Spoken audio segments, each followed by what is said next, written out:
Hi, everyone. Welcome to Identity Crisis, a show about news and ideas from the Donniel Hartman Institute. I'm Yehuda Kurtzer. We're recording on January 18th, 2024. I've come to appreciate, after now a number of years in this business, the superior power of simple ideas over complicated ones. This was an adjustment for me as a teacher. I used to think that my role as an educator was to find complicated text that I was meant to help my students decode, or to pull out some obscure text no one had ever seen, or to tackle a strange or remote topic that no one would have thought about before coming into the room. Or, if I was engaging something simple and straightforward, it was my job to make it way more complicated than anyone could anticipate. Then I came to the Hartman Institute, and I started noticing something very different. That's the same basic texts, some of those texts that many of us know really well, kept reappearing on all of the source sheets. Could be a different topic, a different faculty member, but always somehow Genesis 12, 1 through 3. God's call to Abraham to leave his father's home with the promise that he will become the progenitor of a great nation, which becomes the anchoring covenant of the Jewish people as an extended tribal family. Or Exodus 19, 1 through 6, which lays out the terms of the covenant between the Israelites and God at Sinai as a commitment by us to obey God in very specific ways. And oftentimes, those two texts both appearing on the same source sheet together. I started to understand a few things about the possibilities and responsibilities of Jewish education. I started to understand that while there was a place for the kind of Torah study that privileged the obscure, the work of ideas-based Jewish education should play the hits for a reason. I started to realize that those known texts, the straightforward texts, are useful raw materials for the powerful ideas that they convey. And actually, the best ideas of our tradition are best conveyed through simple texts that help us appreciate their majesty, much more than by requiring of us to excavate our way through a complicated text to get to the main point. I also started to notice that to teach the core canon was an act of confidence. It was a way of saying we're more interested in the power of our people's ideas and our capacity to internalize them than in the posture of showing to our students the breadth of our knowledge. Lately, I found myself completely incapable of escaping the attraction of Genesis 1:27, in which God creates human beings in God's own image. I keep going back to it. I've been thinking a lot lately about liberalism, about the political ideal of societies that privilege and value human autonomy, and especially Jewish liberalism, which sees those values of autonomy and responsibility as religious commitments and not just secular Enlightenment ideals. And every time I return to that same text, I'm overwhelmed by the simple power of its message. It's a strong enough foundation, just in one little text, to spend 90 minutes or 2 hours just unpacking its implications for the societies we're trying to build. I don't know a better thinker and teacher who is a master of this methodology than Donniel Hartman, in his teaching in general, but now in this masterful new book that we're going to study today, Who Are the Jews and Who Can We Become? The book takes the complicated reality of modern Jewish identity in both Israel and North America, and the wide set of challenges we face as a people, and interrogates them through a simple textual prism, what Donniel calls the difference between the Genesis covenant and the Exodus covenant, that, taken together, define the terms of what it means to belong to the Jewish people. The Genesis and Exodus covenants, rooted in texts, become a basic reading strategy to understand some of the most complicated questions facing Jewish life, and thus they help us to illustrate some of the essential divides that Donniel is interested in bridging. Doesn't mean the textual readings aren't deep and rigorous and serious, but they're also profoundly accessible. They become frameworks for us as modern Jews to understand ourselves. In the accomplishment of creating such a simple but useful framework for advancing a novel set of ideas that actually implicate so many of the key questions of modern Jewish life, this whole strategy is one of Donniel's true gifts, and the book is therefore a gift to all of us.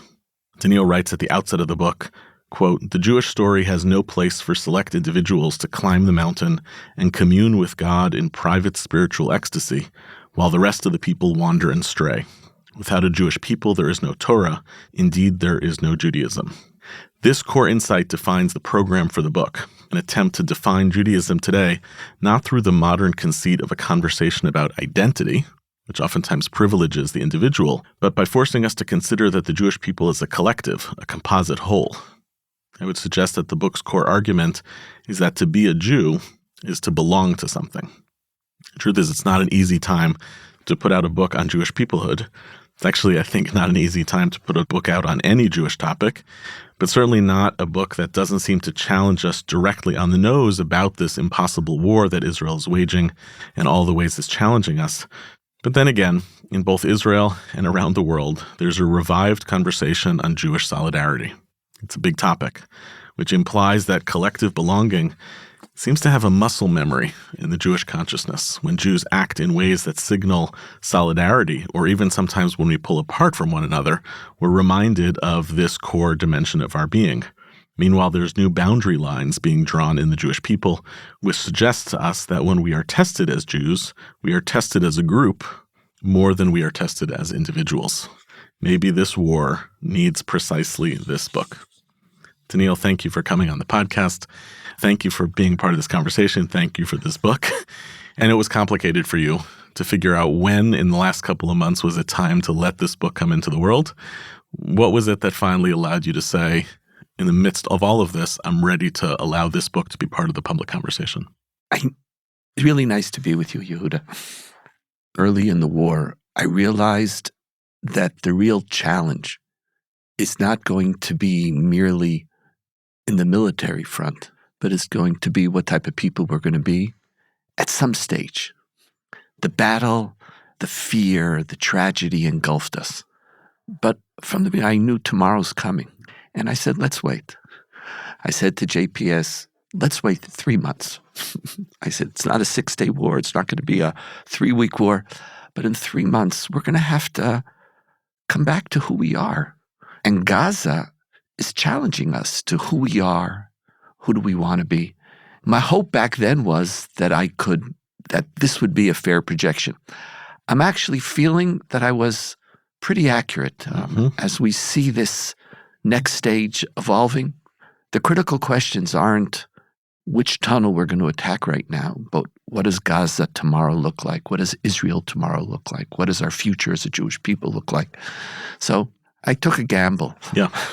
I mean, the very phrase, who are we and who do we want to be? It's not only the title of the book, kind of. It's not only the main argument of the book, but it surfaces, I think, a really deep tension, which is one of our instincts around Jewish peoplehood is to just lean into the people, who we are. And then there's this other piece that is always demanding accountability about our failings and our limitations. And we're going to get into the details of some of this argument, how it manifests as Genesis covenant and Exodus covenant. But I want to start by asking you to kind of reflect on that emotionally, because isn't it kind of like there are some moments where you want the conversation to be, I want my people to be better. And maybe some moments when it's just, I want to love my people for who they are. How does that sit with you as an emotional state before we even get into the kind of textual or philosophical categories? I think I'm an emotional wreck about this all the time. Mm-hmm. It's what keeps me up. The deepest sense of my Zionism is to love the Jewish people for who they are. I'm all in, period. Just, if the Jewish people need me, I'm drafted always. But it's never enough. And it's that ambivalence about loving and expecting, and they get mixed in all the time, and you're scared. And you get criticized, and you don't know. And if you say what you should be, does that mean you're not accepting me for who I am? And if you're saying that you're accepting me for who I am, do you have no further expectations? By the way, with children, it's the same thing. It's an impossible thing, and that's why we have to pay for therapy for our children. Because we're never going to get it right. Did you love me? Did you love me for who I am? But this journey that my whole life I've had with this people, it haunts me. Yeah. And you never get it right. But they're both so deep in my love for this people. Yeah, they're both deep claims on us. And, part of the problem is when someone else is doing the activity of demanding just love the Jewish people for who they are, that's when you want to be in the conversation of pushing. And, I've felt for 3 months more than I've ever felt since October 7th. And maybe this is because I'm far away.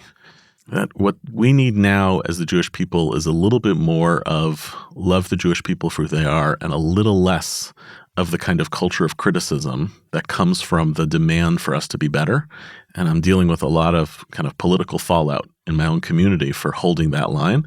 And I think you, maybe by being here, are a little bit more ready for a conversation on the moral failings of the Jewish people in the state of Israel right now. And I don't know whether that's just geography, whether it's personality, whether it's...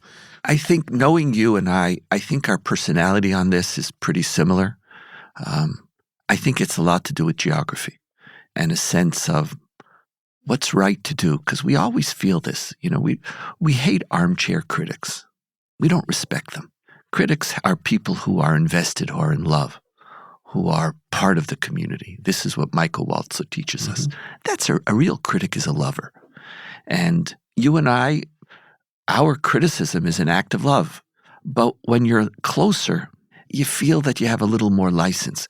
But I'm also trying that it shouldn't just be criticism. Talking about who we might become doesn't have to speak about failure. It could just speak about aspiration, hopes. It's adding another dimension to a conversation that so many of us just sort of naturally want to put aside because they're afraid either it's not the right time, war is not the right time, or there's always enemies outside, it's never the right time, and what will the enemy say? They're going to listen to you as if Donniel Hartman is singular. If I say something, this is going to undermine public relations for Israel. There's always a sense of let it go. And I think part of it is that for many, many years, we know that something's not right in the Jewish people, and something's also not right with Israel. We aren't overachieving.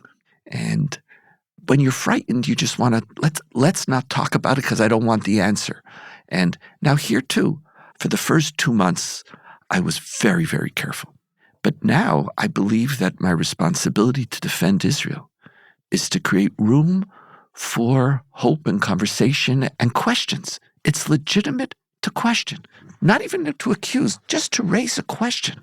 And at the end, we will grow as a people because of that. Yeah. I want to go back to something you said at the beginning of this answer, because I was thinking about Walzer also. I heard a presentation by a scholar recently who was mapping out what he imagined as the two options for how a Jewish scholar can use their wisdom to influence their community. And the two options that he had were what you may call the Edward Said model, rooted in actually the prophets. You're on the outside and you're a critic. And the whole point is that the distance allows you to be a critic.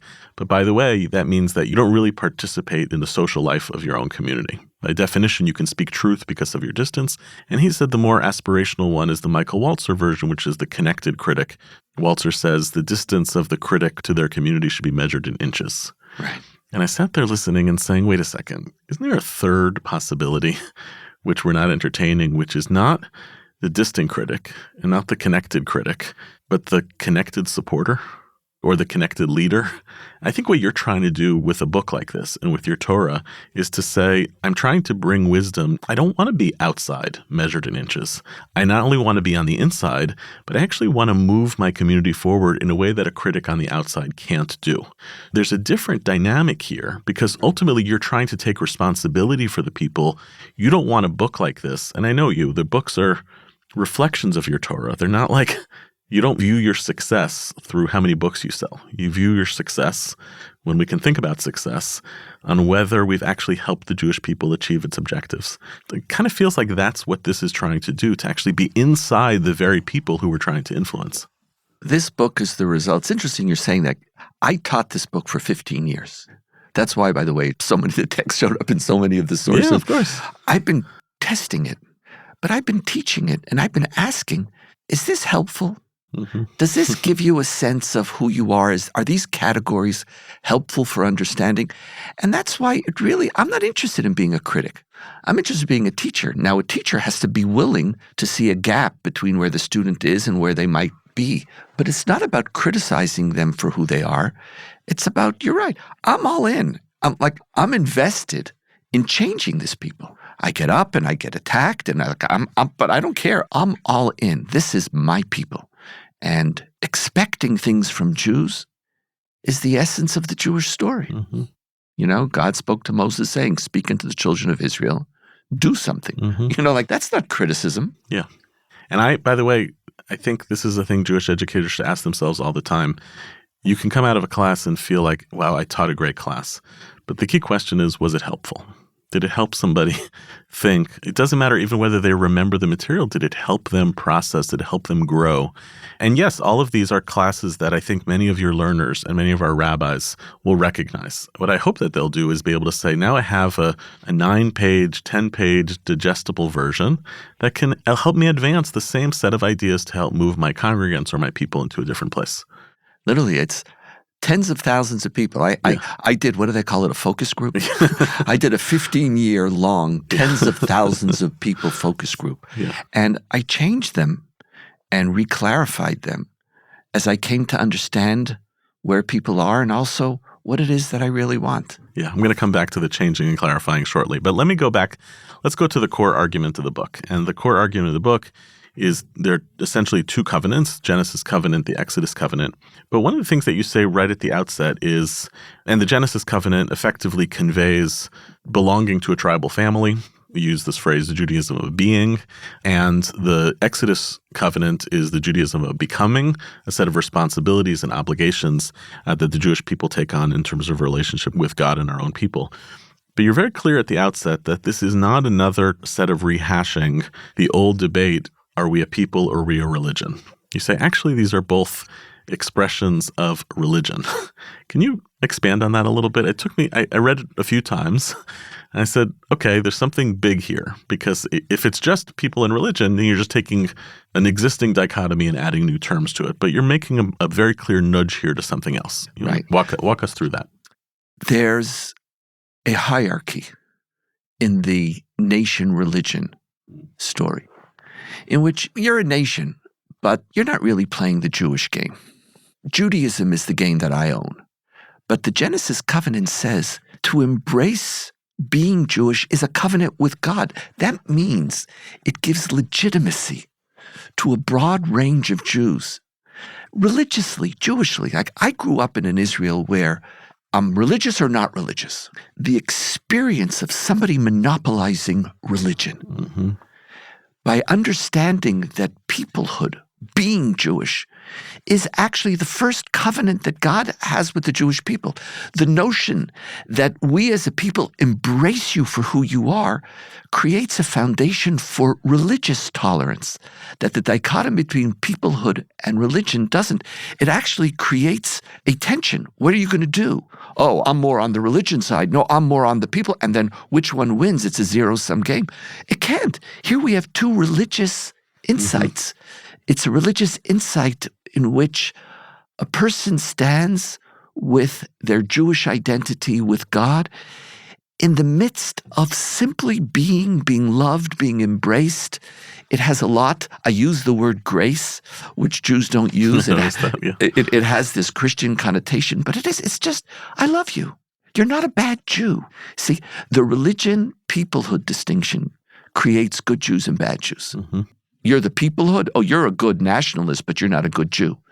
Genesis covenant says that there is no such thing as a good Jew and a bad Jew. There's only a Jew.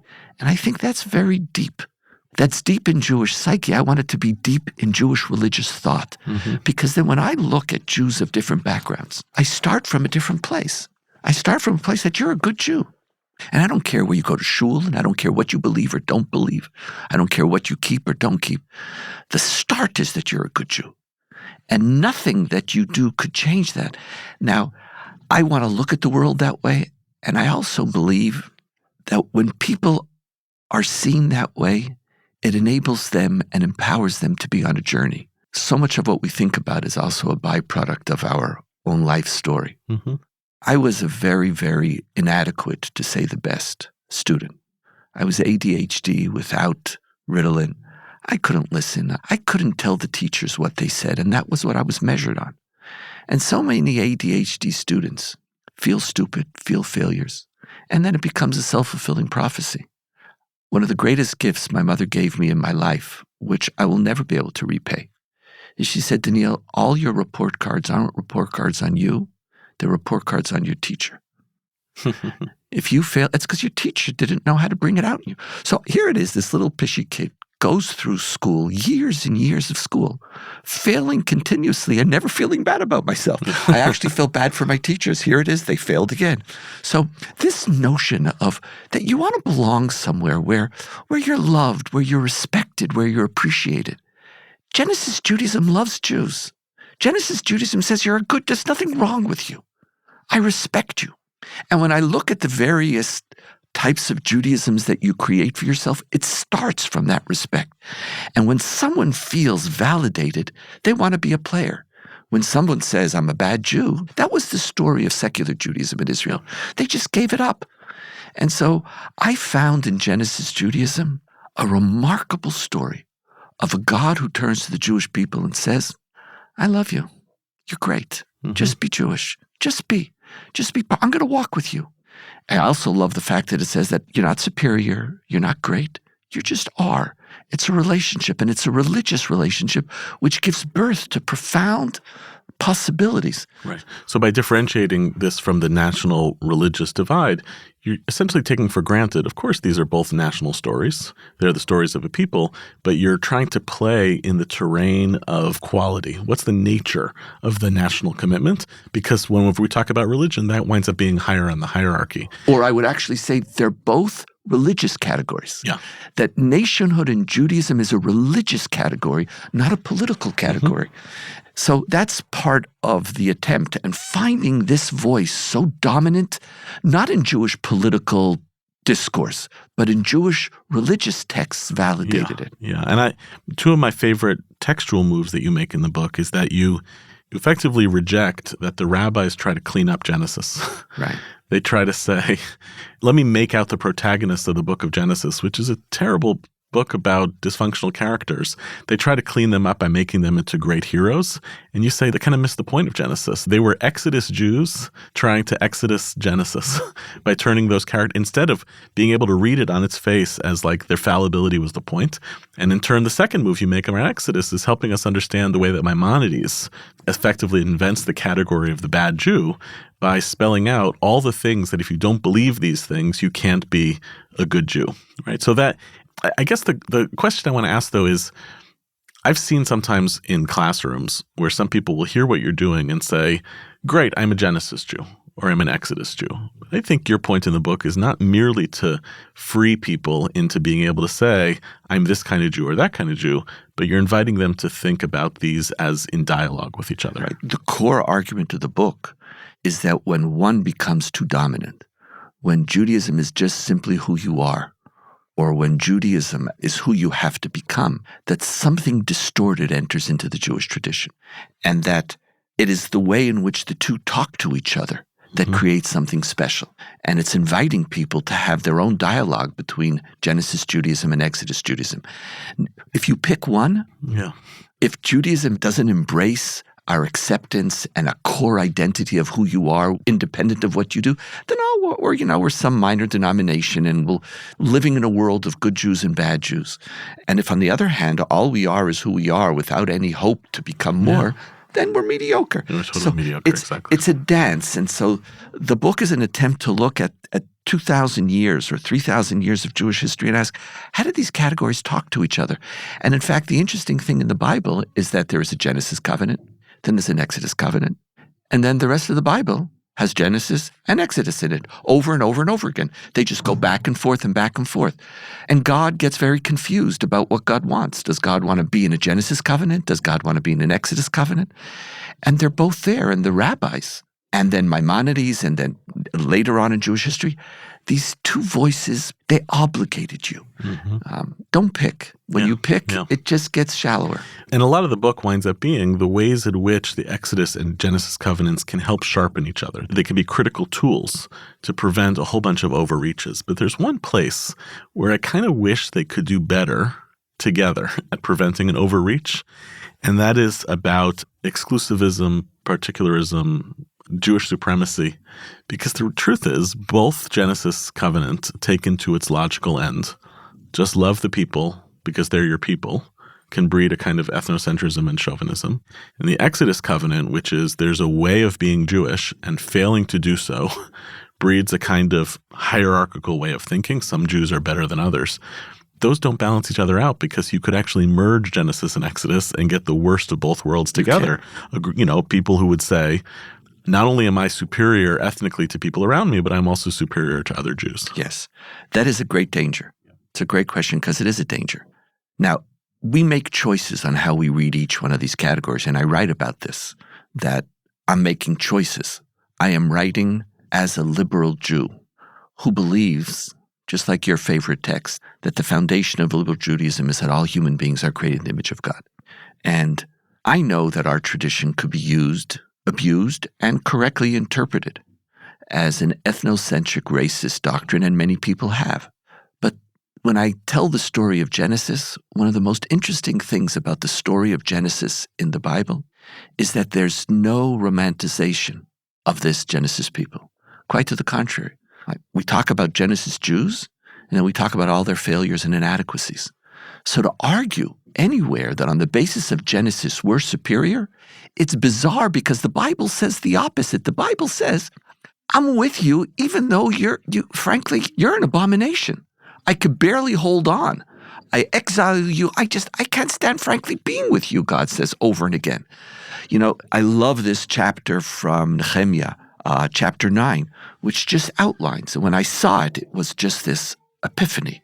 God, you're great, you're great, you're great. The Jewish people, you're terrible. God, you're great. The Jewish people. It tells 3,000 years of Jewish history as the history of the Jewish people failing. Now, how could there be any notion of Jewish ethno-racial superiority on the basis of Genesis as depicted in the Bible? Now, when it comes to Exodus, right. And just to be clear, you'd have to read Genesis wrong. You'd have to say God loves the people of Israel in spite of their failings and doesn't care about their failings. In order to read it correctly, you'd say God does love the Jewish people in spite of their failings, but is mad about their failings. That's right. Right. Or what you would do is you would deny that there's any failings. And so the rabbinic reading, the way you clean it up is you say the Jewish people never failed. Yeah. The Jewish people are just the best of the best of the best. But our Bible doesn't talk about us that way. So any notion of superiority as a result of Genesis is just a distortion of the way the Bible talks about it. Just as I'm connected to my family without any claim of their superiority, it's actually built on that. The minute you claim superiority, you're undermining the core element of tolerance, love, loyalty, and acceptance for people the way they are. Now, Exodus, which is where the Jewish people are challenged to be more, could breed this sense of only those who are on the journey of Exodus with me are the valuable people. That's where we have a cultural war. And it's in general we have to understand there is no such thing as Judaism. It doesn't exist. There's different chapters and there's different readers and interpreters of Judaism. And the question is whether we can articulate a story. And that's what this book is. We are the sum of the stories we tell ourselves about ourselves. Could we tell a story that ennobles, deepens, and enriches Jewish life, and that creates a Jewish life committed to moral decency, liberal values, human rights? So I'm biased from the outset. Now, I do believe that a careful reading of Judaism could enable that, but I know very well, and I say this explicitly, the devil quotes Scripture. The devil doesn't misquote Scripture, and it's all there. So this is a battle. We have to tell a story which could inspire Jewish life, but we know that there are other people telling other stories. There's people telling stories of a Judaism which is just Exodus. There's people telling stories of Judaism which is just Genesis. And worse, there's people who are telling stories in which the two, as you said, complement each other into some racial privilege, superior nationalism, which is what you and I are fighting against. And it's not some nightmare about something that could be. It's here. Every time someone says, oh, this is not in Judaism, Judaism doesn't say this, I point, listen, there's a political party in Israel which that's its platform. Yeah, even worse, there are people who will say all of Judaism is Leviticus. That's not helping us either. Yeah. And maybe even there's those who will say all of Judaism is the book of Isaiah. Yeah. Which also undermines our ability to talk about a collective, because if all you can do is engage in a conversation about the failures of a collective, you may think that's a conversation about peoplehood, but it's not really, because it has no tether, no real tether of belonging. There's an idea that recurs a lot here in the book, and I know it's important to you because it goes to kind of the question of maybe the ultimate criteria of belonging, which is the idea of loyalty. ultimately is the last measure of what it means to belong either to a covenant of responsibility or to a covenant of tribe, family, whatever terms we want to use. Why is this word so important to you? I don't know. Yeah. I really don't know. You and I have been talking about this for many years. Yeah. Just loyalty is the beginning of my Jewishness. I am claimed. And I feel before I'm claimed by God, I'm claimed by my people. I'm claimed by a God who tells me to be claimed by my people. That notion of loyalty is so, I was raised that way. It motivates everything in my life. It's what doesn't enable me to sleep. It's what asks me all the time, are you doing good by the Jewish people? That's just my life. I also believe that that is the essence of what belonging really is about. And here I'm indebted to George Fletcher and his book on loyalty. And I remember a section he wrote there in which he says, communities demand loyalty. That's part of what a community does. It regulates and demands it. But he goes further and he says, but communities are built on it. They don't demand it. They assume it. You can't even have a notion of community unless you're claimed by somebody.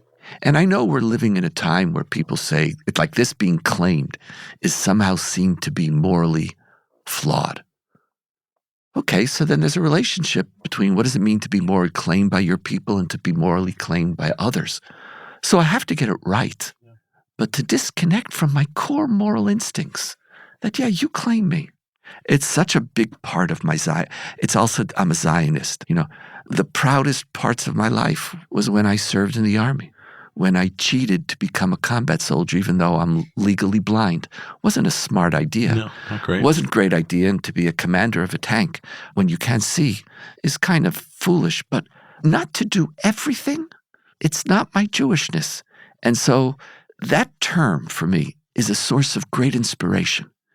It's a challenge teaching it today. Yeah. Because loyalty is somehow seen as morally flawed. As we're talking, I think what I understand about this now, which I didn't before, is that in the public conversation, loyalty is understood as almost like a political tactic, and it's a coercive political tactic. It's oftentimes wielded by those who are trying to burrow out who's not loyal. For you, it's almost like a virtue ethics conversation. This is what I want people to aspire towards. You want loyalty to be an expression of maybe something. For you, it's innate. You want it to be either innate for people or at least a virtue that they understand. You're not trying to kick people out using a framework of loyalty. You're kind of begging people to notice how it enriches what it does for you. Now, we are so frightened from claims of loyalty because loyalty, is that assuming superiority? Is it assuming xenophobia? Is it assuming discrimination? It doesn't. It just says, I'm claimed, and then the story of my life is how do I balance my loyalty with my other moral responsibilities? But your observation that it is virtue ethics is absolutely, it's a virtue. And throughout our life, it is a virtue. And here, let me quote again another teacher, which I'm deeply indebted to, Michael Sandel, in his book on justice. How does he deal with arguments that people said, how do I pick this or how do I pick that? Using the Socratic method, he talks to people and he tries to activate their innate sense of the ethical. And we have an innate sense of loyalty, and we look at loyalty as virtuous and say, so why be so frightened of it? Okay, everything has to be controlled. Everything has to be balanced. But there's something unnatural when we don't understand ourselves or see ourselves as essentially social animals who are part of communities and part of connections. As a father, loyalty defines me. It defines me. As a Jew, it defines me. As an Israeli, it defines me. And part of my growth now, as I connect more and more to my Israeli identity, is to give expression to my loyalty to Israeli Arab Palestinians who aren't Jews. Yeah, you're my people. Look at me. It's like, I don't understand what you're talking about. I'm not even sure I want to be your people, and you're giving me loyalty. But it is a profoundly morally enriching place to be. It also is very, very natural. I think there's something unnatural in a certain, I don't want to use the word woke because I don't know exactly what it means, who woke from where. It's too broad, but there is a certain discourse which is disconnecting us from some of the most beautiful things that define us simply because there's a price. Let's deal with the price. Mm-hmm. Genesis is about God's loyalty to the Jewish people and his obligation that if I'm going to love the Jewish people regardless of who they are, you're going to love the Jewish people regardless of who they are. You're going to be tolerant, you're going to feel committed to, and you're going to make room around the table for them. In some ways, this correlates to other pieces of the theology that I've seen you advance over the years, including when you've taught about, do I have to believe in God to be a good Jew?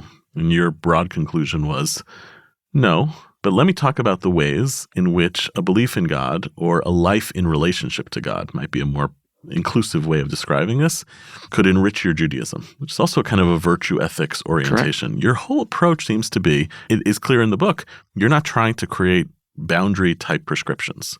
You don't even tell people at the end, who can we become, right? What is this story? It's an invitation. It feels to me like there's something very classically liberal about what this book is trying to do, which is to say, you want to be part of this conversation, here's the way to be part of it, and here's what it's going to enrich. But by the way, you also say quite clearly at the beginning, it's not enough to say Judaism is just being in an argument or being in a debate. That's not enough. You want something deeper than that, but you also don't want to make it something coercive. Maybe that's, again, as I'm talking about the book, I'm understanding things about it. Maybe that's the deeper relationship between Genesis and Exodus. That when you do Exodus, you don't do it as a boundary, you do it as an invitation, as an empowered journey, which you could be a real player in. I am claimed by anybody who wants to be Jewish. And here this goes back to my PhD, where the boundaries of Judaism were basically almost always self-defined. That if the rabbis saw you as wanting to be inside, you were inside. And the ones who they excluded were the ones who they thought were really creating an alternate identity, that you were looking from the outside. It's like the mythic evil child of the Haggadah, who doesn't apply to him, and it's a terrible distortion. But that evil in our tradition is to say, what is this worship to you and not to me? When you see yourself as outside, separated from the community, you are a heretic in the essence in our tradition. That's Genesis Judaism. So if you want to be in, you're in. Now, what do you want to do with it? Mm-hmm. It's what do you want to do with it? But now you're doing it as an act of love and expression and unfolding of potential, not somebody sitting outside and judging you and you're good Jew, bad Jew. That language, also, I've been so traumatized by it, and I see Israeli society so traumatized by it. And I also see, even in North America, the deep inferiority complex of peoplehood Jews towards the person who really owns the mezuzah, owns kashrut, they're going to keep Judaism alive as my children assimilate. Or I remember there was this articulation that who is a Jew? He or she whose grandchildren are going to be Jewish.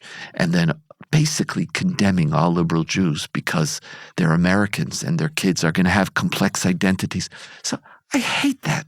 It's such a journey into your own aggrandizement.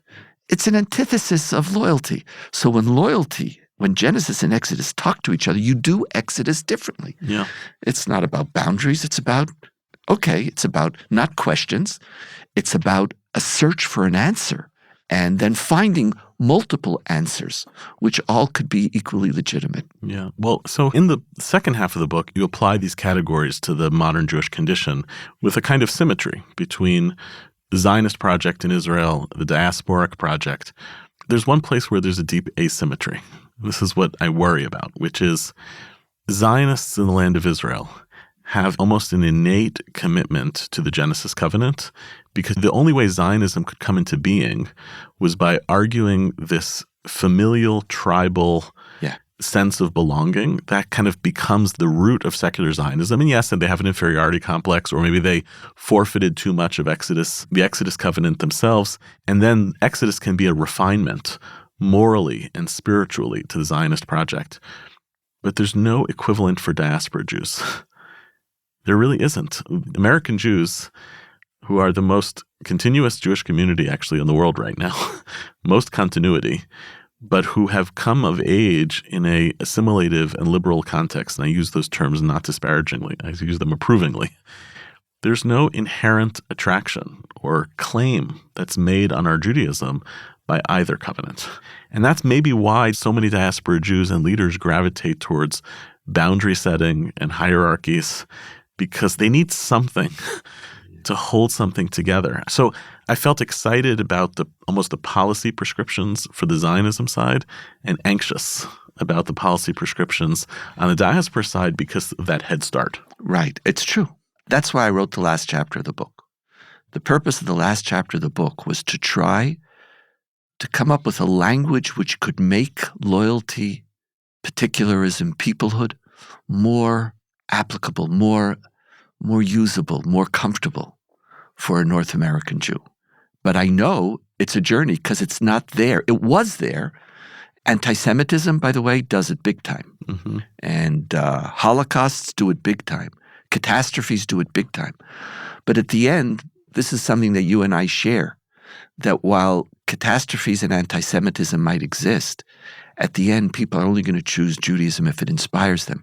So could we talk about Jewish peoplehood in a way that could be inspiring? And I think the last line of the book, if I remember, is somewhere asking them, here, I just told you a story. This is why I love peoplehood. Does it work? Tell me. Yeah. You tell me was the last. And I think it's a project.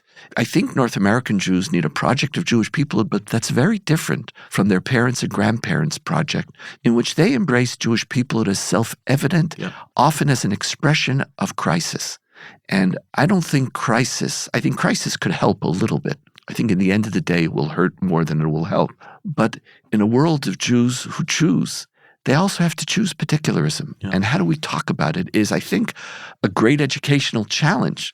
And the outcome is in no means self-evident. You're defining theory on boundaries because you can't talk about community or belonging without at some point talking about boundaries. And your dichotomy with many of your students will recognize is the categories of pluralism, tolerance, and deviance. I've been, by the way, testing those categories for decades. For 30 years. And with great resonance, by the way. So I appreciate the way you talk about them as ultimately different tools in a toolkit for a community to think about its choices with all the different ramifications. I'm going to ask us kind of a specific question about this, which is, I've watched over the years your own thinking evolve, that whenever you encounter new people, communities, variations of Judaism's adaptations, like all of us, you've formulated a line or a theory, and then you encounter human beings. And suddenly you're like, I got to rethink that category. So what you mentioned one group before, which is Israeli Palestinians, Palestinian citizens of Israel. Another category is intermarried North American Jews, who basically have done something that no intermarried population did before, which was they said, I'm not leaving. I didn't cross the boundary. I'm here. I want to be a part of this. I just want to hear you reflect a little bit on what that, I've seen it happen with you. Like, oh, I didn't think about this person as part of my group, and now I have to reinterrogate the boundaries. Can you talk a little bit about what that process feels like for you? Sure. I'm actually going to use a third example, which is you, Yehuda. Do you remember one of the initial real important Torahs that you brought to the Hartman Institute was that you have to understand that we in North America are at home and we haven't left and we're not inferior to you. Growing up in Israel, you're Zionist-centric, it's easy. And you forced the Institute to change. Like when I saw you, my Genesis loyalty just takes over. Similar, by the way, with gays and lesbians. When I have categories, my Genesis gets activated when I see. It's almost a Levinas type act, that seeing the other says, oh, you see yourself as in, now I have to therefore rethink. And what happens is it's almost immediate. There's almost this moment of enlightenment where like the minute I, Yehuda Kurtzer, stood up and said, I am a dignified Jew who lives in North America and I'm at home, and I don't think my life in North America is inferior to Israeli Judaism. The minute you said it, I had to change. Mm-hmm. That's the Genesis claim on me. And by nature, we don't always see. That's what it is. To be a decent human being is ultimately to see, and to choose to be willing to see somebody. So whether it's North American Jews, whether it is intermarried couples who are still inside, like, how could I reject and disrespect their claim on me because of some theoretical exodus notion which works for me? The big part of this book, and I say it at the beginning, it's not about me and it's not about you. Do we have a collective story? And that collective story has to listen to what other people say. And so the minute we started to move also and bring into the Institute Israeli Arab Palestinians, who are also at a very complex place of trying to figure out where do they really belong? Are they ready to be Israeli or not? And I'm willing to accept that they're very ambivalent because we haven't accepted them. But the minute they're here, they obligate me. And it's a process of being aware of your moral responsibilities and then beginning a journey to fulfill them, because you can't fulfill them right away and you don't even understand all the implications of them right away. But it's living as an Exodus Jew perpetually on a Genesis foundation and never letting your notion of the ideal Jew, the ideal citizen, go untethered. But it's not intuitive for most. For most people who have a sense of their identity and what they've carved out, what they consider to be important, what they consider to be essential, non-negotiable, and if they encounter somebody who is testing the boundaries of that, even that claim of, I want to hold on to your category, actually generates a different instinct, which is, no, I need to block you from coming in, because if you come into this collective thing that I think has these criteria for belonging, you've screwed it up. It's not intuitive. It's not easy for people. I appreciate that. I know. And that's why I realize my limitations as a teacher for so many people. And sometimes people come to me and ask me, and they talk to me. And at some point I say to them, I'm not saying this paternalistically. I just don't think I'm a good teacher for you. Because what you need is something that I can't give you. You need truth. You need clear-cut answers. For me, Judaism is a journey of identity. It's a journey of not individual, of collective identity. And Torah is a part of that journey. And you have to be willing to subordinate your Exodus certainties with Genesis realities. Yeah. I was shunned so many times in my life because of people's Exodus certainties. People did terrible things to me so many times in my life, simply because I'm a Hartman, or simply because I claimed I'm Orthodox, but I wasn't Orthodox like them. And you'd rather take the risk on the other end. Yeah, and I don't even feel there's a risk at the end. I feel that love, kindness, acceptance wins, creates something powerful. And you know what? And if there's some vagueness along the lines, that's okay too. The second week of the war, I wrote a piece in the foreword about the new emerging boundaries in Jewish life, where it became clear the tent of essentially liberal Zionism, or Zionism broadly construed in the North American Jewish community, was showing that it was robust. There was a solidarity instinct had returned for many North American Jews. And by the same token, there was a realignment that organizations that had been kind of hanging around the left had now squarely said and done things that were positioning themselves outside of the tent of Jewish life. I was really careful in that piece and in general. I never refer to people as un-Jews. Never say to somebody, you're a bad Jew. In this case, it was a more political argument. There is a kind of tent of Jewish life that has to operate in certain ways. It has an economy, it has institutions, it has choices. And in some ways, it was like I was okay with the movement of some folks to say, we don't want to be part of that tent. But it is a boundary drawing exercise. I'm curious whether your instinct in some ways against boundary drawings, of feeling claimed by somebody who stands before you. I guess if I would go one step further, I would say I felt a little bit like what was happening in the early phase of the war was that for some people, I felt that their Exodus impulses had eradicated their Genesis commitments. That's absolutely correct. So you were doing the same move, Yehuda. So I'm asking you, have you felt the boundaries move? Has your attitude shifted because of this war? Have you felt that kind of, or seen that kind of realignment either here or as you're observing the North American Jewish community? First of all, we all have to give ourselves a break. That when a war comes out, we're not supposed to be balanced. And I wasn't balanced either. We're talking about a life. We're talking over time. There's certain moments where you have to stand up and say, where am I? And where you look at people who you think are really hurting you, who are hurting your people. And that's one of the criteria. Do you have loyalty to me? Let's go back to the Walter. Are you inside or are you outside? And you are asking people, are you inside or are you outside? Now, some of them, you're going to say, I'm outside. Others are then going to push back at you and say, no, I'm inside. Mm-hmm. I'm trying to do something different. And then ultimately you yourself will say, okay, then I have to make room for you. You know, we've spoken a lot. You've been teaching me a lot about the shifts in If Not Now, between where they started as a Zionist movement and where they've become, and sometimes who are you? Not quite Zionist, but at least more committed to critiquing the Jewish community. They didn't say they were anti-Zionist. They didn't think They didn't use those terms. They didn't use those terms. They were very ambivalent. And who are your friends and who are your partners? And like, who do you associate with? And at some point, you began to feel, one second, where do you belong? Now, if somebody from If Not Now says, I am committed to the Jewish people, I'm in.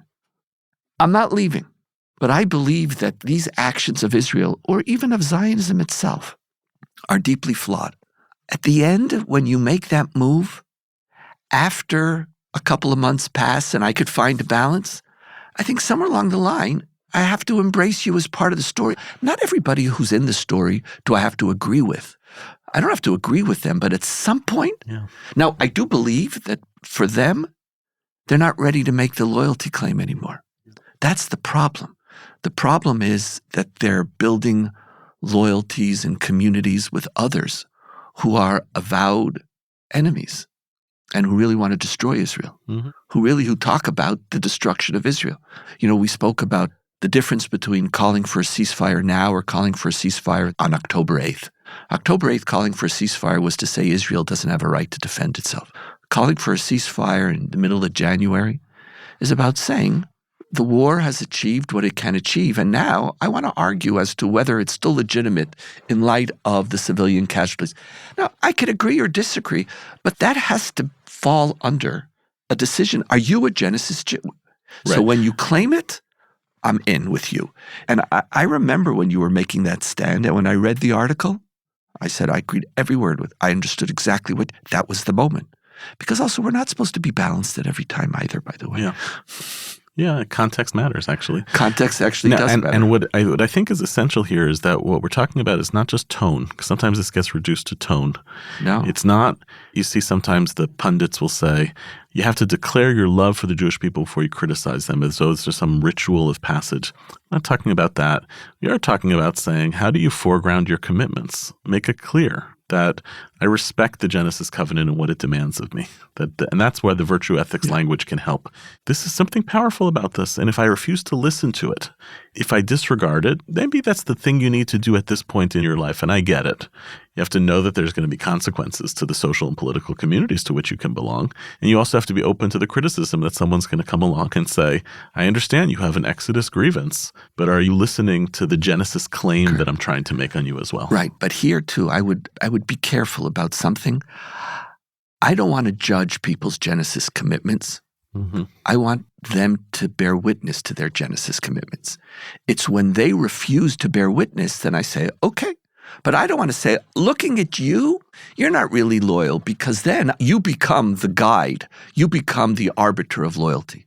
The fact is that they made anti-Genesis statements. Or like even right now, when Israel is on trial, literally in the court, not of public opinion, but in court, over genocide. You want to accuse Israel of war crimes. You want to accuse Israel of abusing its power. Go on. The minute you use the word genocide as a critique of Israel, you are basically associating yourself with those people who are trying to undermine the ability of the state of Israel to be. Words matter. Words really matter. And at certain times, just like on October 8th, when you say ceasefire, who are you associating with? These are claims. Genesis obligates you. Now, you tell me your Genesis story, I'll accept your reading of it. But again, I could question it. So this is some of the dance that needs to be made. Yeah, and one of the places in the book that's going to be interesting in terms of the test of time is when you talk about the Gaza conflict of 2021, and you paint very generously the Exodus loyalists and the Genesis loyalists. And there's something different about October 7th, because something changed on October 7th that maybe the same calculuses around Genesis loyalists and Exodus loyalists can't carry the same weight today. That's correct. Now, the problem of ever putting out a book, and that's why I never hold my books and, you write a book. Your job of a book is to hopefully create some thought. I get into trouble when I try to translate into Hebrew, and a few years later, I don't like them anymore. Because one of the gifts of being at the Institute is we learn from each other and we're changing. But there's no doubt that this book felt very, very deeply the call for Israel to be a great and moral nation. And that with our return to power, we have the ability to take risks for the sake of pursuing peace and for the sake of fulfilling the inalienable rights of the Palestinian people. And I tell that story and feel it very deeply, that Israel had become too Genesis-focused in its discourse with Palestinians and was forgetting, because of trauma, its Exodus sensibilities. And I was pushing. If the Second Intifada created some trauma that lasted for 20 years about the rights of Palestinians, October 7th changes the whole equation again. I still am so committed to a two-state solution. How this is even possible? So I would be far more forgiving now to the Genesis obligations of Zionism than came forth in the book. It was a call to overcome some of those Genesis dimensions. But I have to tell you, even right now, and I know I'm getting into a little trouble with people, but I'm starting to push some conversations because I think there are places in which we could talk about our Exodus responsibilities which don't undermine or threaten our Genesis loyalty. Genesis loyalty could create a culture of silencing your Exodus responsibilities, even when there is no conflict, even when it's not an either or. So I make a very careful distinction. I can't micromanage why the Air Force bombed this or not that. I just don't know. Gaza is, to use the word complicated, I don't know. I think we're going to have to give an accounting. We're going to have to talk about it. But now in the midst of the war, I'm not sitting and saying to Israel, you shouldn't have done this, you should have done that. No, I think we have to attempt to pursue victory, even if the price is very, very high to civilian casualties, because the presence of civilian casualties cannot undermine the ability of a country to fight a just war. So I'm quiet there, but at the same time, I'm asking, okay, while we're pursuing the battle, what does Exodus tell us about civilian casualties, about hospitals, about humanitarian aid, about our responsibility to treat prisoners of war? Over and again, these are things that have nothing to do with our security. Then you know what people tell me? Shh, don't talk, you're going to undermine the soldiers' unity. That's not Genesis. You have my unclaimed loyalty. But part of my loyalty is to ask, okay, where could that come forth? So even now, post-Gaza, I'm not using Exodus to speak about the obligations of a solution, but Exodus obligates me to see all human beings as created in the image of God, and that means Gazans, and it even means Hamas terrorists, but it certainly means civilians, and it means Palestinians in Judea and Samaria, and October 7th can't give us the license to stop talking about this for another 20 years. What it means, I would be much more cautious because, frankly, I myself don't know what it means right now. Yeah, and maybe that's the gift and the complexity of what you're trying to do with the book, which is you want Jews to think in a certain way or to be claimed by a certain way of thinking. You're less committed to the specific policy implications that come from this or that. In fact, the book is designed by having two parts. You've created the first part that's a little bit more timeless. Here's a way of reading our tradition and Jewish peoplehood. And the second part is here how it applies to a number of big questions facing Jewish life today, with the possibility that the map is going to change. Sure. And the context can be different, but I can still go back to the first half of the book and say, how do I still use this way of thinking? Now, a lot of Jews don't do this, Donniel. You know this. They'll say, okay, this is how I think as a Jew, and therefore this is my automatic commitment to policy. I guess you're asking us to do something a little bit different, which is, just because I'm awakening an Exodus consciousness about my moral responsibility, that does not translate into automatic conclusions about failures of policy this way or the other. But it's so delicate. It's so hard to do. I guess I'll let you have the last word on what are our pastoral responsibilities if it's rabbis listening, helping their communities to do this work, or it's individuals trying to hold themselves together through this very difficult time when Genesis and Exodus feel like they're making such different claims on us? My loyalty, my religious loyalty to my people obligates me to not just be loyal to their physical needs, but also be loyal to their spiritual, intellectual, and moral claims, and to make sure that it has room around the table. And in many ways, what Genesis obligates me is to never be too enamored with my truths. Because a Jewish story is not my individual journey in pursuit of God on top of a mountain. It's not my search for nirvana. I achieved it. I have to be with the people. And that means my truths, my opinions are just part of a story. That means I have to accept that there are a lot of different ways to be loyal to the Jewish people, a lot of different ways to love the Jewish people, a lot of different ways to love the state of Israel. By the way, also a lot of ways to love moral aspirations and the journey of the Jewish people. There can't be one political outcome for a story of a people who have walked for 3,000 years in trying to balance Genesis and Exodus. I hate the Shulchan Aruch. I don't accept that there's one single mode of Exodus. How could all of the complexity of our story be ever monopolized by one? When you do it, you're really exiting the peoplehood game. You really are. You're creating a dichotomy of religion and peoplehood, and you're claiming mastery over this. But when they're both an integral part of your religion, like I say, I know what it is that I know. I never claim that that which I know is true. That means I have to listen. I have to let somebody else and always be challenged by it and to be open to it and to create room for Jews to love Judaism in their own way. The truth is I want Jews to love Judaism. I want Jews to feel that they're a part of this tradition. I want them to feel loved, respected, and to activate a sense of identity. And I think that will happen when we inspire and love at the same time. That's Genesis and Exodus for me. Thanks for listening to our show, and special thanks to our guest this week, Donniel Hartman. Identity Crisis is produced by Tessa Zitter, and our executive producer is Maytal Friedman. This episode was produced with assistance from Sam Ballo and Serena Shohet, and edited by Gareth Hobbs at Silver Sound NYC, with music provided by SoCalled. Transcripts of our shows are now available on our website, typically a week after an episode airs. You can now sponsor an episode of the show. Follow the link in the show notes or visit shalomhartman.org/identity crisis. We will acknowledge your gift on a future episode. We're always looking for ideas for what we should cover in future episodes. So if you have a topic you'd like to hear about, or if you have comments about this episode, please write to us at identitycrisis@shalomhartman.org. For more ideas from the Shalom Hartman Institute about what's unfolding right now, sign up for our newsletter in the show notes and subscribe to this podcast everywhere podcasts are available. See you next week, and thanks for listening.